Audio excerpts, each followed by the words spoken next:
Well, welcome everyone to week number three. As always, I thought I'd put together a really brief introductory video just to cover some of the theories as well as some of the assignments that we'll have here in week three of the course. For your readings this week, you have two different chapters. You have chapter 5, Codifying Duty and Ethical Perspectives, where the author will look at the purpose of having a code of ethics and the types of functions that a code of ethics can serve in public administration. Then you also, in chapter 6, the Undermining Duty chapter, we'll take a look at some of the challenges and some of the obstacles that can present themselves in terms of attempting to achieve some of these ethical principles. So chapter 5 and chapter 6 from your textbook. Then, as always, we have several videos available for you. One video is the Moral Luck video. Moral Luck video will cover several different topics, look at causal responsibility and moral responsibility. We'll talk about what it means to be a moral agent and who serves the role of moral agents. The one theorist that really is looked at very closely in this video is Thomas Nagel, and so you've got that video. We'll also talk about the concept of justice, and you have a video on the question of what is justice.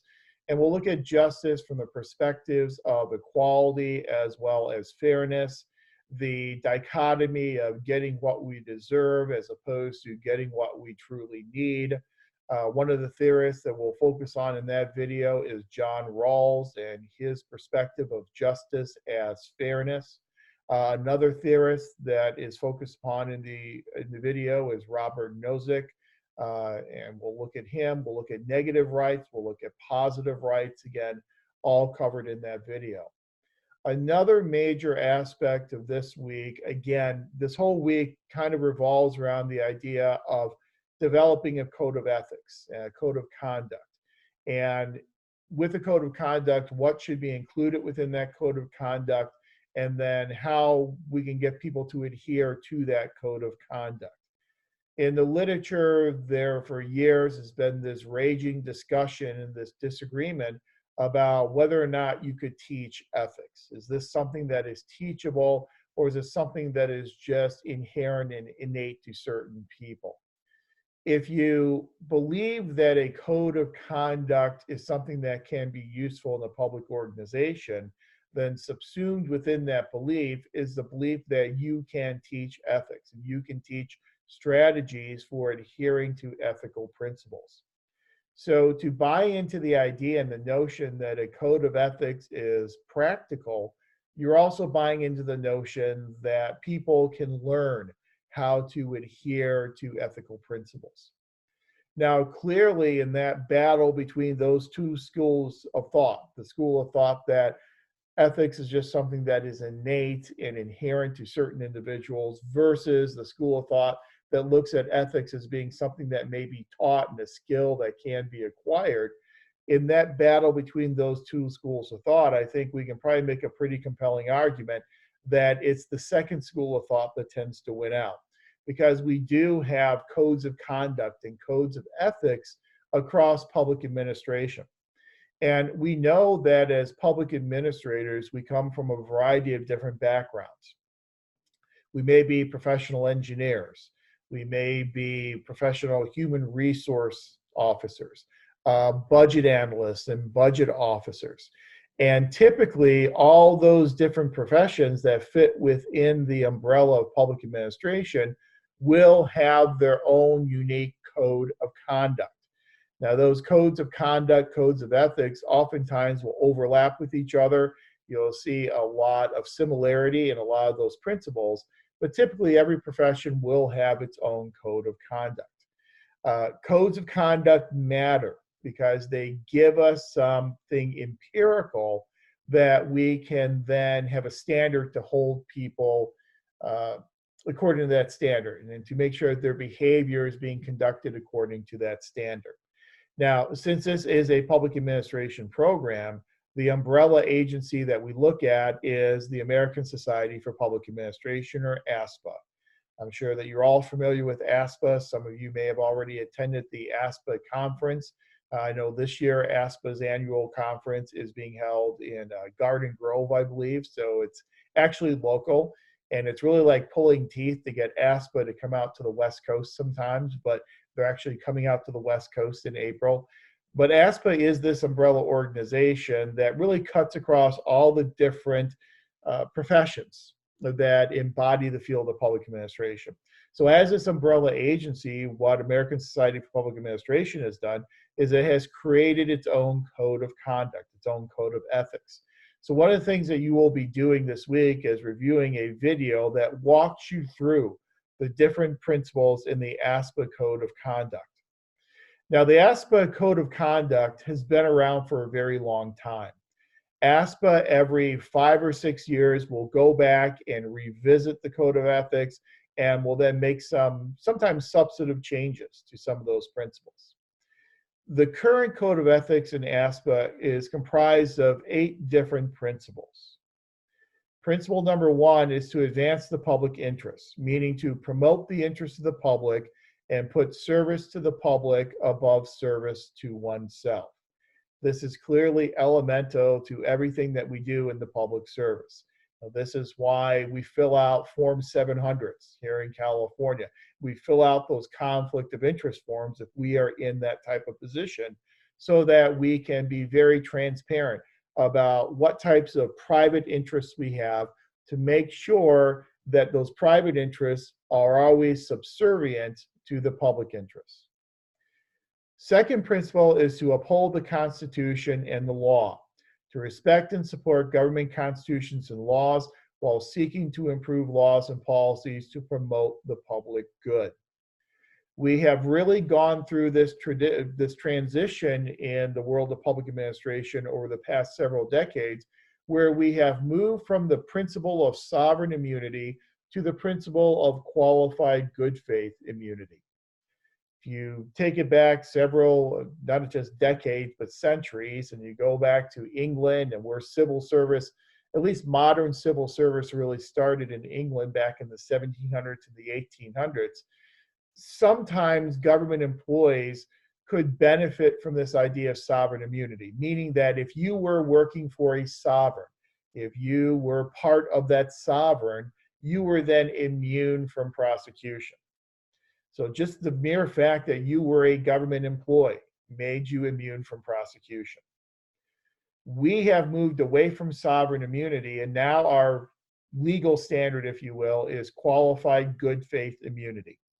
Qualified good faith immunity means that as long as you are carrying out your duties in good faith, then you are immune from prosecution. But in order to be seen as carrying out your duties in good faith, you must know and endeavor not to violate the constitutional rights of citizens that you deal with. So it imposes an additional burden on public administrators that you not only need to know what constitutional rights are, but you also need to endeavor not to violate those constitutional rights. So you need to be familiar with the court's interpretation of the first 10 amendments of the Constitution, the court's interpretation of equal protection, and then endeavor not to violate those rights that have been provided to citizens.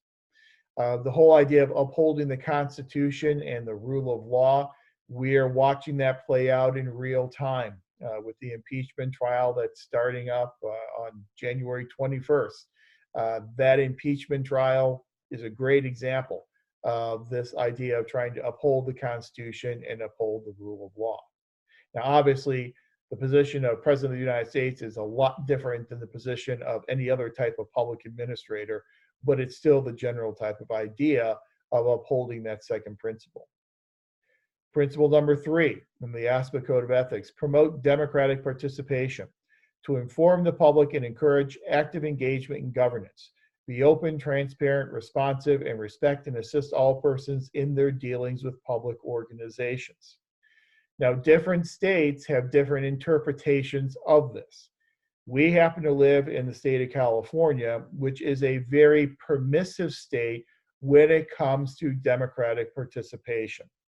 We have a lot of laws on the books, such as the Public Records Act, such as the Brown Act, such as the Green Act, that requires that government organizations need to make their business public and open, and they need to encourage public participation. So again, some of you deal with the Brown Act on a daily basis, but my service on the school board, our school board meetings need to be open to the public. We need to agendize those meetings at least 72 hours before the meeting occurs. We need to encourage public participation at those meetings. So we'll have a public comment period of time during each meeting where members of the public can make comments on agenda or even non-agenda related items. The Public Records Act, the PRA here in California, also provides a lot of access to citizens that you don't typically see with other states' sunshine laws. So our sunshine law, the PRA, requires that any type of communication that occurs that is part of the public business must be made available to the public. And so at the federal level, you might do a FOIA request to get access to that information. Here in California, you would do a PRA, and you'll put in a Public Records Act request, and you can request any type of communication that's going on. For instance, as a board member, any of my communication that has anything at all to do with anything district related, whether that be communication that's conducted on my district email account or on my personal email account or text messages on my personal phone, if it is district related, that then becomes discoverable in a Public Records Act request. So we're very permissive when it comes to trying to be as open and transparent as possible here in the state of California, much more so than a lot of other states. Principle number 4, strengthen social equity to treat all persons with fairness, justice, and equality and respect individual differences, rights, and freedoms. Promote affirmative action and other initiatives to reduce unfairness, injustice, and inequality in society. So as you know, as students of public administration tends to be predicated upon more values than what you might see in the private sector. So in the private sector, we focus primarily on efficiency and effectiveness. In the public sector, in addition to efficiency and effectiveness, we're also concerned with individual rights. We're also concerned with political responsiveness. We're also concerned with representative bureaucracy. And we are also concerned with social equity. The addition of social equity as a core value of public administration comes out of people like Frederickson and the new public administration effort from a few decades ago. Social equity is now a core value in public administration. So it's our job as administrators to try and promote and strengthen that core value. And again, it also includes being proactive. And so equal employment opportunity laws, affirmative action laws, not just abiding by those laws, but also promoting those laws and promoting those initiatives to try and reduce unfairness, injustice, and inequality. 5, fully inform and advise to provide accurate, honest, comprehensive, and timely information and advice to elected and appointed officials and governing board members and to staff in your organization. Providing information to those who are in decision-making positions to fully inform and advise the decision-making process. Here, from an ethical perspective, is where we sometimes run into some issues. You've probably been exposed to this theory before, known as the principal-agent relationship. In the principal-agent relationship, you have two actors. You have a principal and you have an agent. The principal has the responsibility for overseeing the actions of the agent. So at the federal level, the principal would be Congress, the agent would be a federal agency. It is oftentimes in the self-perceived interest of the agent to not provide all the information to the principal to make oversight possible. So whenever Congress calls in the head of a federal agency to testify before Congress, Congress oftentimes doesn't have the information that it needs to know what questions to ask. The agency knows what's going on a daily basis. The agency is on the ground. They're the what Michael Lipsky would call the street level bureaucrats. They're the ones who are implementing these programs on a daily basis and interfacing with citizens every single day. Members of Congress do not. Granted, they do casework with constituents, and that consumes sometimes upwards of 90% of their time in any given day and the time of their staff. They're still not on the ground. They really don't know what's going on in these agencies. So oftentimes they don't have the right information to ask the right questions. In that type of situation, it's up to the agency. If the agency wants to abide by Principle 5 here, they need to take the initiative of providing information to Congress that Congress may not know to even ask for. That presents what's known as a moral hazard. If the agent has more information than the principal, then rational self-interest may lead that agent to not give that information to the principal. But in order to be in compliance with element number 5 here, you need to be proactive in giving that information to fully inform the decision-making process. Principle number 6, demonstrate personal integrity, adhere to the highest standards of conduct to inspire public confidence and trust in public service. Most governing boards, most city councils or boards of supervisors will have a code of conduct. They will have certain types of behaviors that are expected of an elected official. Most agencies will have the same thing. This is being a role model, and this is through a kind of a social, cognitive social learning process, kind of modeling behavior that we would hope would then also be exhibited by society as a whole. So demonstrate that personal integrity as an individual public administrator or an elected official. Principle number 7, promote ethical organizations. Strive to attain the highest standards of ethics, stewardship, and public service in organizations that serve the public. Again, it's not just about us being ethical as individual administrators, it's about us contributing to creating ethical organizations. So it's one thing for an individual to be ethical, it's another thing for the organization to adhere to ethical principles as well. So you need to embody these ethical principles within the culture of your organization. And not to get too far along on a tangent, but if you've had the organization theory, discussions of organization theory in some of your other courses, you've probably talked about organization culture. And you've probably talked about how important organization culture is and how organization culture can manifest itself in a variety of ways. That organizations create artifacts, they create tangible documents that really signal to you the culture of that organization. That organizations also have certain types of express goals, and so they will have a mission statement, they'll have a vision statement. Those will be their goals that they are expressing to everyone, so you know what the culture of that organization is. And then at a more deep and hidden level, there are what are called shared values and assumptions. And so every organization will have its own unspoken rules and its unspoken norms and expectations. Those are more difficult to see because they're not spoken, they're not printed, they're not something that is tangible. There's just something that everyone kind of knows and everyone kind of accepts. Hopefully in those shared values and assumptions, you have adherence to ethical principles. And so, for instance, a shared value could be treating everyone fairly. And that's just something we don't go out and talk a lot about it, but we practice it on a daily basis. So hopefully you've incorporated those ethical principles into the culture of your organization.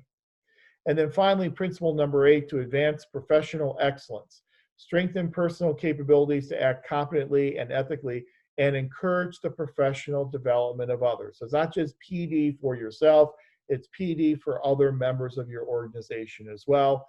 The most successful organizations, studies have shown us, are what we call learning organizations. The organizations that are not static organizations, they're dynamic organizations. They're organizations that are willing to kind of go through this metamorphosis process and to learn as they go through their life cycle. One thing we have learned from the public administration literature is that there is a life cycle to organizations. As organizations tend to age, they tend to go through this process of dissipating energy out into their environment. So they lose energy, they lose a lot of the vigor from new and younger employees, and they kind of go through this process of what's known as entropy. And entropy is dissipating energy. As that happens, they tend to become much more rigid. They tend to become more insulated from their environment. And that's how we end up getting dysfunctional organizations as organizations get bigger and get older. The organizations that are most successful are the ones that are able to, instead of engaging in entropy, they engage in what's called negative entropy. They're not just dissipating energy into the environment, but they're also pulling new energies in from the environment as well. They're pulling in a younger and more vital labor source, their labor pool. They're pulling in monetary resources. They're pulling in support from elected officials and support from other organizations, from the private sector, from the nonprofit sector. And they're able to replace the energy they're losing by importing all these new energies from the environment. So it's important that one major aspect of pulling these new energies in is a process of professional development, giving an avenue for your employees to be able to develop their skills and develop their abilities. And that will then help your organization be this learning organization to import more energy from your environment, which then staves off agency, decline, and death. So it's not only important to adhere to principle number 8 because it's something we ought to do, that's one normative argument, but it's also important to adhere to principle number 8 because it's good for the future of our organizations. So I think an important takeaway from the ASPA Code of Ethics is, yes, the Code of Ethics focuses on ethical adherence for individual administrators, but it also focuses on creating ethical organizations. Some of the other videos that are available for you this week, there's one on writing the thesis statement, just, again, some basic writing help. There's one on APA format as well. I'm sure most of you are familiar with APA format. We are moving from the 6th edition to the 7th edition. Just got my 7th edition in the mail a few weeks ago. So brush up on that 7th edition because there are a few small changes there. Your assignments for this week, you're going to be doing another one of those multimedia discussion board assignments. I've been very happy with the multimedia discussion board assignments so far in the class. I think your videos have been great. Very happy with those. For this multimedia discussion board assignment, I'm going to ask you to do a couple of different things. One thing you're going to want to do is to get the code of ethics from your profession. So again, if you're an engineer from the professional field of engineering, if you're a budget officer from maybe GFOA or one of those organizations, if you're not currently a public administrator, locate a code of ethics from a position that you may want to have in the future. If you really are struggling to find a code of ethics for a specific profession, I'd recommend you can go back to the ASPA Code of Ethics that we just looked at and use those 8 principles as the code of ethics from the profession. So number 1, locate that code of ethics from a profession. Then number 2, locate ethical guidance from a specific faith or a specific church. So you can select any religion on which you want to use for the presentation. And what we're looking at is the intersection between the code of ethics from a profession versus the code of ethics or ethical guidance that you might get from a certain religion or from a certain church. And what we want to do is we want to kind of describe them both and then look at the intersections that we see between those two different sets of ethical principles. So that's your multimedia discussion board assignment for this week. You know how the process works. Again, I've been very happy with the content of what you have been submitting. So just keep doing what you're doing. And that is your multimedia discussion board assignment. Also, with that multimedia discussion board assignment, make sure to include theories. And so some of the theories from the theorists of this week in those videos, as well as some of the theories and theorists from previous weeks, incorporate that information in this discussion in your discussion board. Then in addition to that discussion board assignment, you also have a written assignment. For this written assignment, it's kind of very broad, and so it kind of opens it wide open for your interpretation. But for this assignment, you're going to be using theorists of Rawls and Nozick and any other theorists from any of the earlier videos, from any of the earlier weeks. So you're going to be using a total of at least 3 theorists.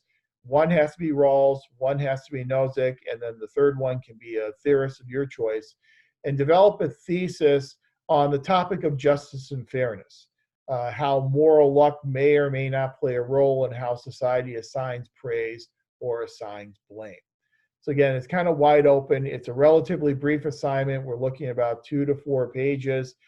Make sure you proofread it well. Make sure it looks like a final draft as opposed to a first draft, but very concise, very quick type of analysis of at least 3 theorists, Rawls, Nozick, and at least 1 other theorist.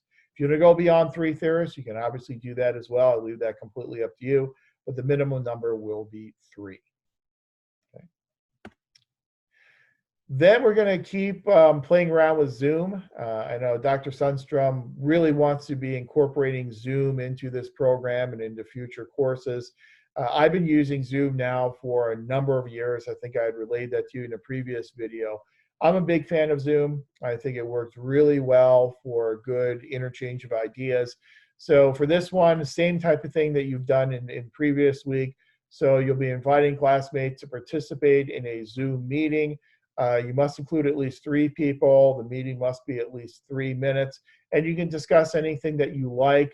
I would recommend, since the previous week you kind of did anything you wanted to, I think for this week, if you kind of get into some of the course material, might be a good idea.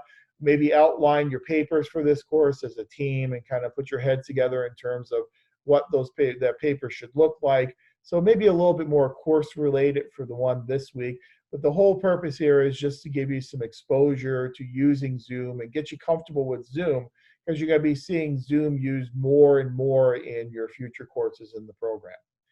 As before, in discussion board, post the day and the time of your Zoom meeting, post who was in your Zoom meeting, and a general, really brief discussion of what all of you discussed in that Zoom meeting. So that's week number 3. Again, just a few assignments. The reading load is very light this week, only a couple of chapters and a few videos.